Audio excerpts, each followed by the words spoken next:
السلام علیکم ورحمۃ اللہ وبرکاتہ۔ سہارا اور آفیشیل میں آپ کا خیر مقدم ہے۔ بسم اللہ الرحمن الرحیم۔ الحمد للہ الحمد للہ الذی ہدانا للاسلام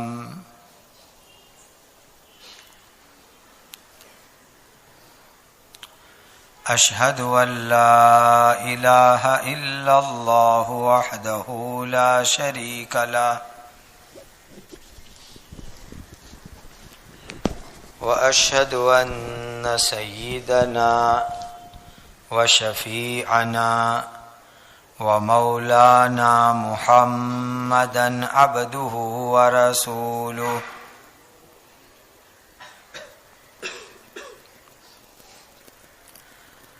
صلوات اللہ تبارک و تعالی علیہ وعلی آلہ واصحابہ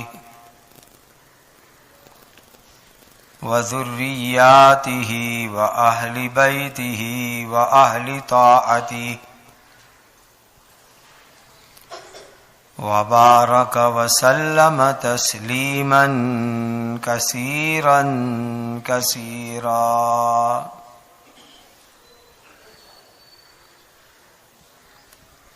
اما بعد فاعوذ باللہ من الشیطان الرجیم۔ بسم اللہ الرحمن الرحیم۔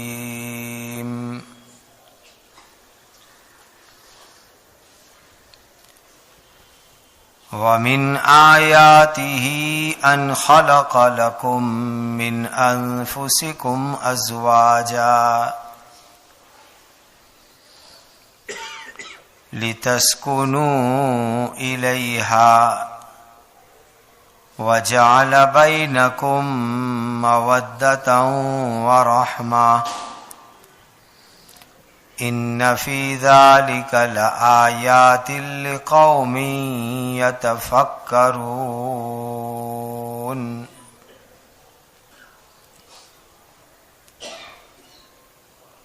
صدق اللہ مولانا العظیم۔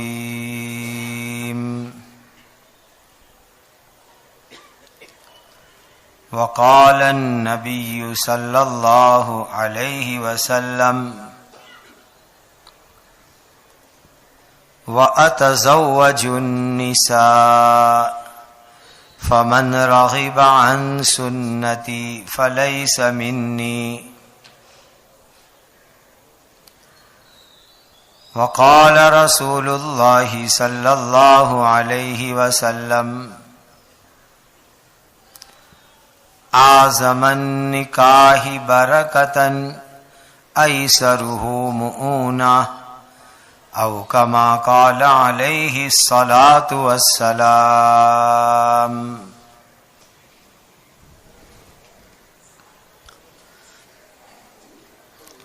اللہ تعالی نے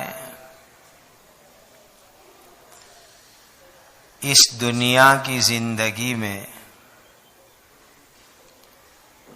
انسان کے لیے بہت ساری ضروریات رکھی ہے۔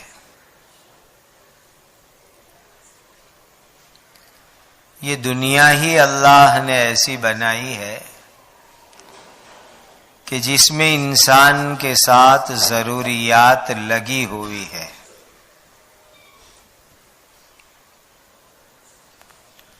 اللہ کا بہت بڑا کرم ہے،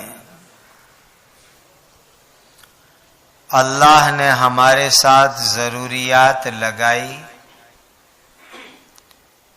ضروریات پوری کرنے کا انتظام بھی فرمایا اور ضروریات کو کیسے پورا کرنا اس کا طریقہ بھی بتلا دیا۔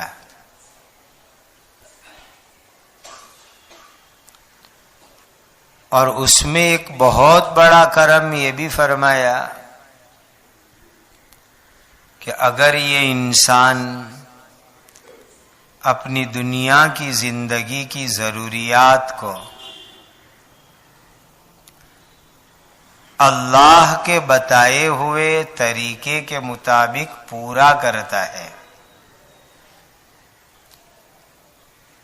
تو ضرورت بھی پوری ہوتی ہے اور وہ عبادت بھی بن جاتی ہے.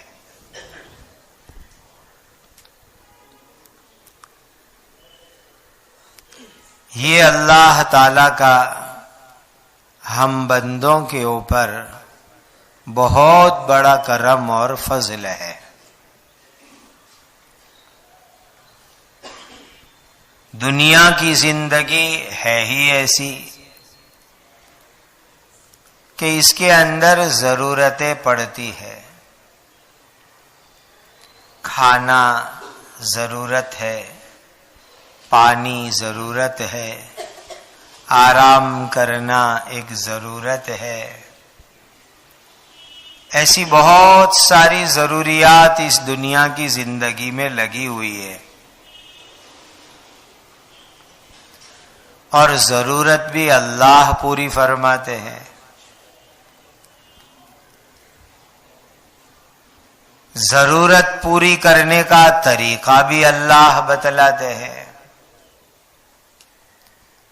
اور اس ضرورت کو عبادت بنا کر اس پر ثواب بھی اللہ عطا فرماتے ہیں. کتنی مہربانی پر مہربانی ہے اللہ تعالی کی. اس کو ایک دوسری تعبیر سے یوں سمجھو کہ انسان کی جو عادت ہے وہ عادت کو عبادت اللہ تعالی صحیح طریقے سے عمل کرنے کی وجہ سے بنا دیتے ہیں. عادت کو پورا کرو، صحیح طریقے سے پورا کرو تو اس عادت کو عبادت اللہ بناتے ہیں.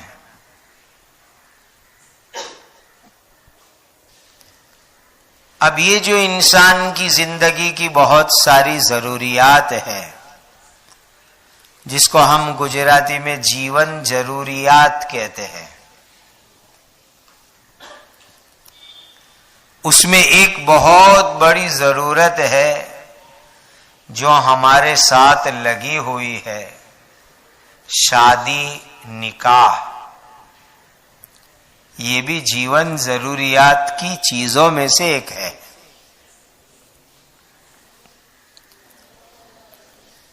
اللہ تعالی کا ایک کرم اور فضل آپ بھی سوچو تو ہم اس مالک کی عنایت پر، مہربانی پر حیران رہ جاتے ہیں کہ انسان کھانے کی ضرورت پوری کرتا ہے لیکن اپنے اندر سے، اپنی جنس میں سے، اپنی نوع میں سے پوری نہیں کرتا، باہر سے پوری کرتا ہے. کبھی آپ نے سنا کہ انسان کو پکا کر کے کھاوے؟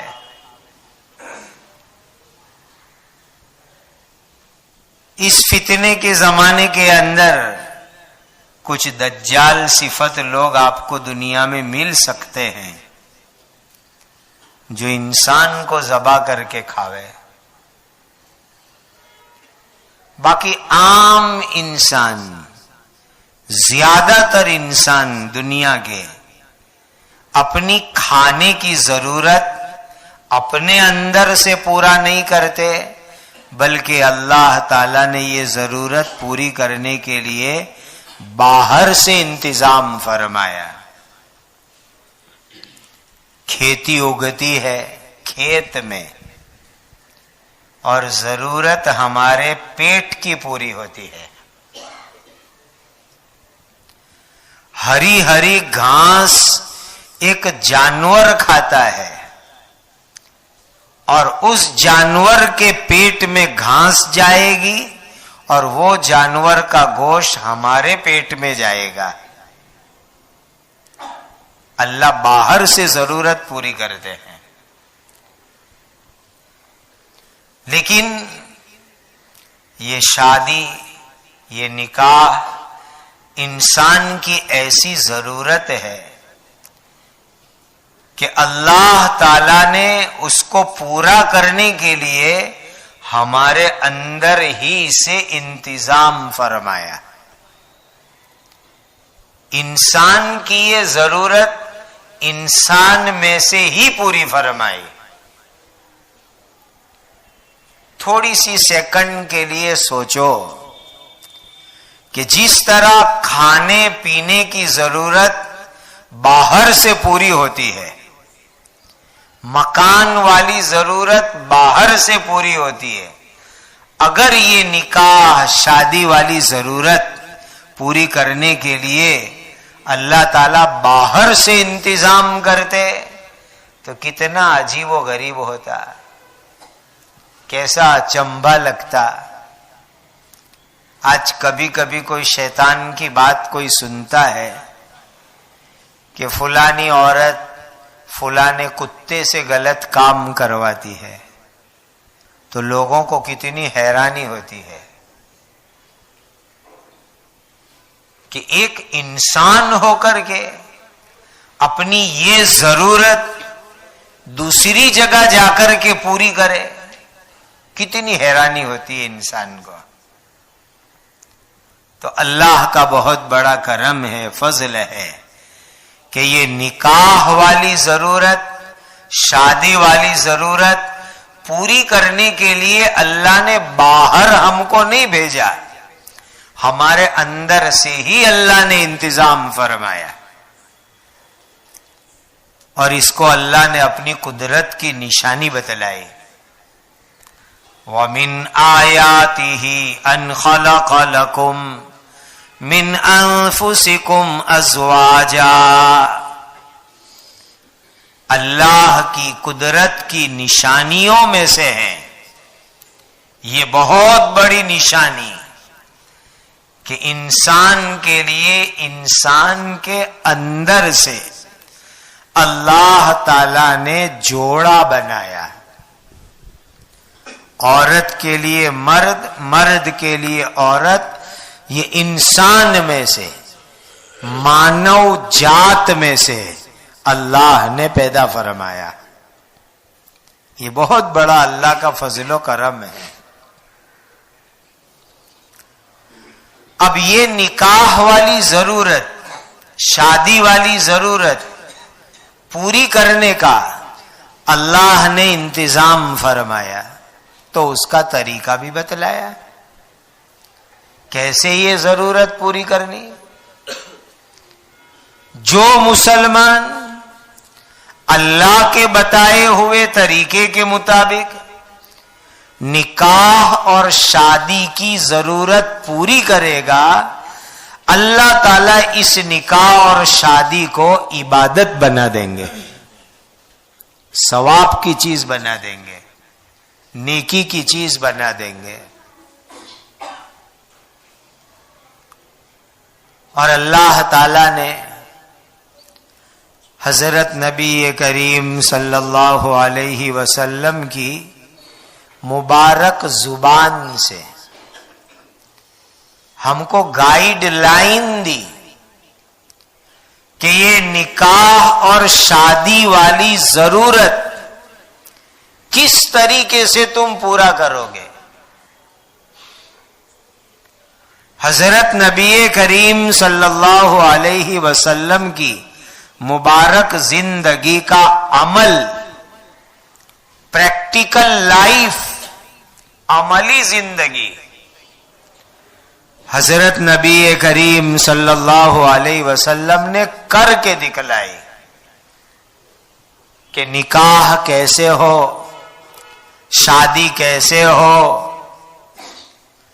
جو مسلمان حضرت نبی کریم صلی اللہ علیہ وسلم کے طریقے سے نکاح کرے گا، شادی کرے گا، نکاح والی ضرورت پوری کرے گا، اللہ اس نکاح اور شادی کو عبادت بنا دیں گے،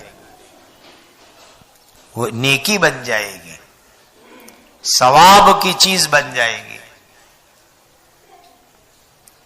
پہلی حدیث سنیے، اعظم النکاح برکتن ایسرہ مؤونہ، بڑی برکت۔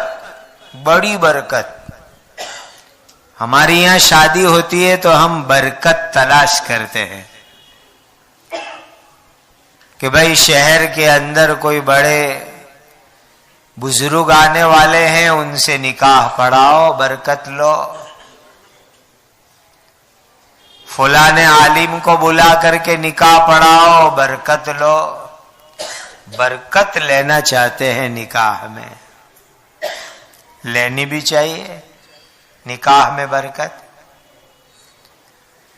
اسی لیے سنت ہے کہ نکاح اور شادی کے بعد مرد لوگ دلہے کو مبارکبادی دیوے، عورتیں دلہن کو مبارکباد دیوے، یہ سنت عمل ہے۔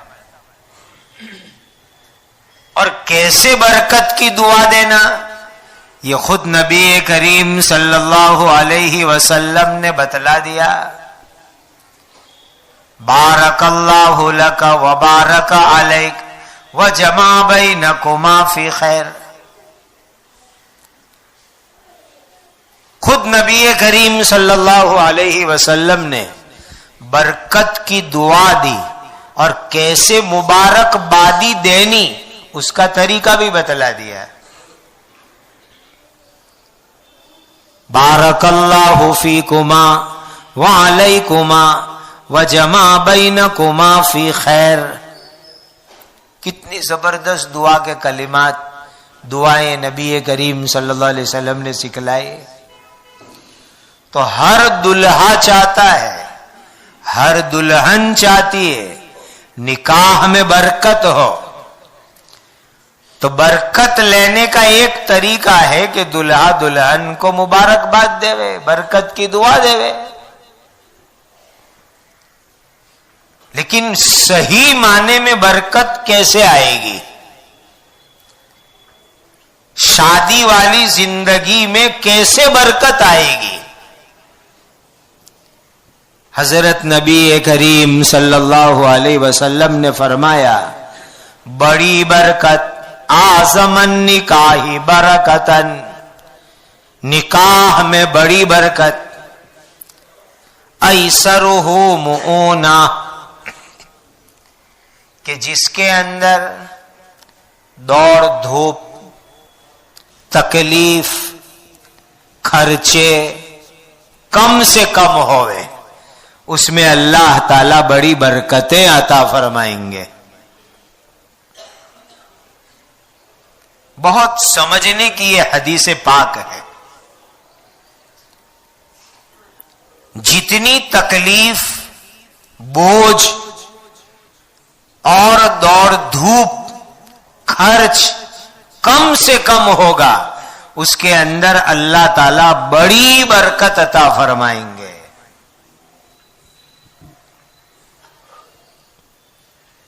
اب یہ حدیث تو نبی کریم صلی اللہ علیہ وسلم نے فرمائی، اب حدیث پر عمل کیسے کریں گے؟ تو آپ سب جانتے ہیں کہ حضرت نبی کریم صلی اللہ علیہ وسلم نے کئی شادیاں کی، 11 نکاح کیے، 9 نکاح کیے، بعض روایت میں اس سے زیادہ کا بھی تذکرہ ہے۔ خود حضرت نبی کریم صلی اللہ علیہ وسلم نے اتنی شادیاں کی، اپنی 4 بیٹیوں کی شادیاں کروائی، حضرت زینب، حضرت رقیہ، حضرت ام کلثوم، حضرت فاطمہ زہرا۔ تو اللہ کے نبی کے اپنے نکاح، اپنی بیٹیوں کے نکاح کیسے کیے؟ وہ اس حدیث کے مطابق کیے۔